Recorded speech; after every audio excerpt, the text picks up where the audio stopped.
and these are the ingredients: milk, flour, baking powder, measuring cups, sugar, and so much. So I'm going to start off by measuring 1 cup. I'm measuring 1 cup of my flour and sieving it into my bowl.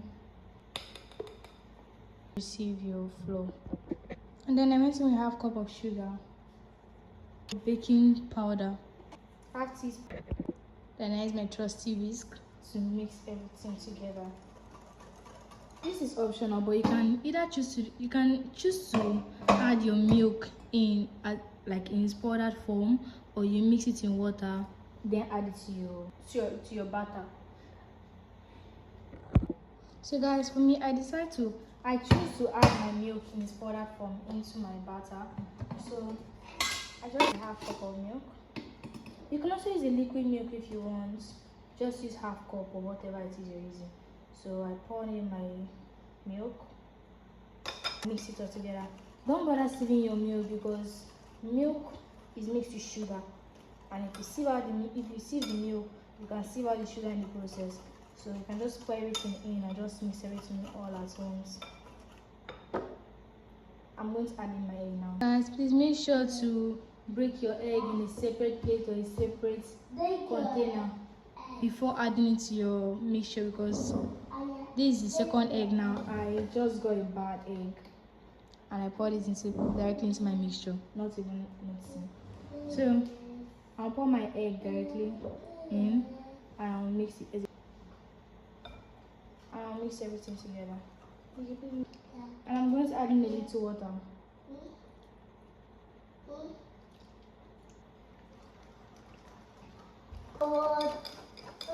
Consistency looks like. So I just put my frying pan on fire, turned on my gas, and I added in a little groundnut oil. I'm just going to let that heat up for a while. It's a bit watery, but not too watery. I'm just going to spread out my oil into the frying pan. You want juice? I reduce my gas. It's going to burn if you don't reduce the gas. And you can see the bubbles already forming on this one, so I'm just going to flip it.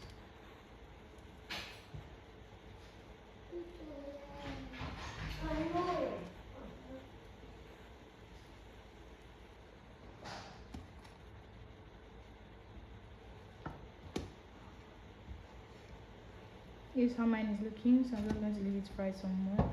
And as for this one, I'm not satisfied yet, so I'm just going to leave it to fry some more.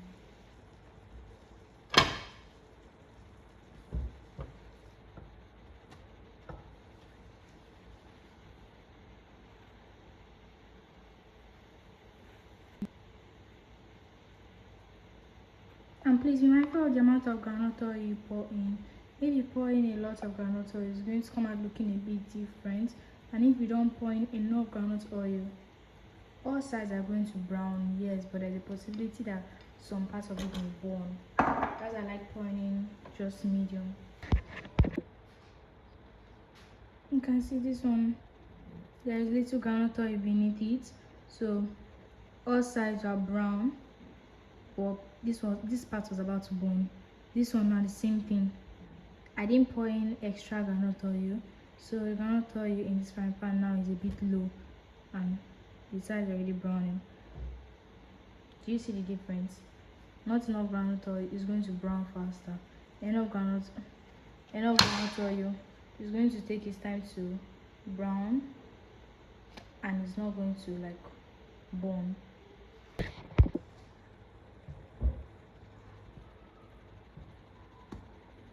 For those who still aren't clear, you can watch out for these kind of bubbles as well. It mustn't pop, like it mustn't come to the top.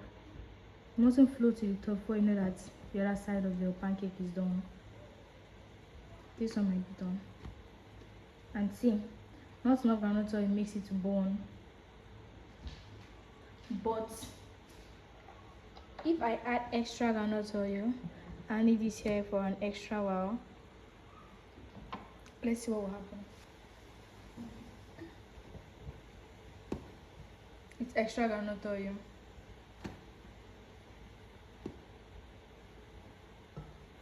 Without enough groundnut oil. And now this is the pancake with enough groundnut oil. It's done. Forget this white part. It's actually done in the inside. On the inside, it will look like this with enough groundnut oil, but it will look like this when you don't add enough groundnut oil. If you add little groundnut oil, then it will look like this. All parts of it will be brown. But if you add enough groundnut oil, it's going to be like this. Part of it will be white, then the middle part will be brown, and that's just fact.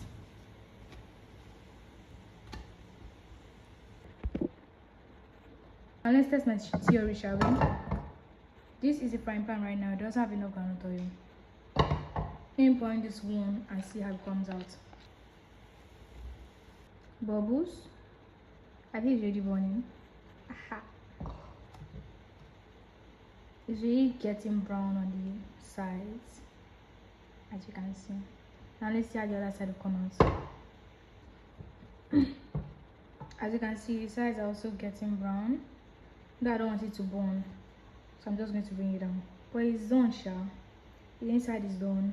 You can tell that it's done just by looking at it. You don't even have to puncture a hole through the pancake to know. But in case you want to leave yours on fire for an extra while, you can. But just add groundnut oil to make sure it does not burn. Like this, just little. Just to keep it afloat and make sure it doesn't burn. Well, yeah, my theory is right. With little groundnut oil, the sides are going to brown. In fact, every part of it is going to get brown. But with enough groundnut oil, it's going to come out looking a bit like this. With enough groundnut oil.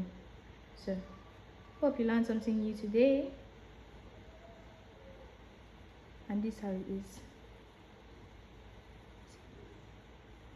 Very crispy, very nice. Yum. Then you can enjoy your pancake drizzled in maple syrup and bread.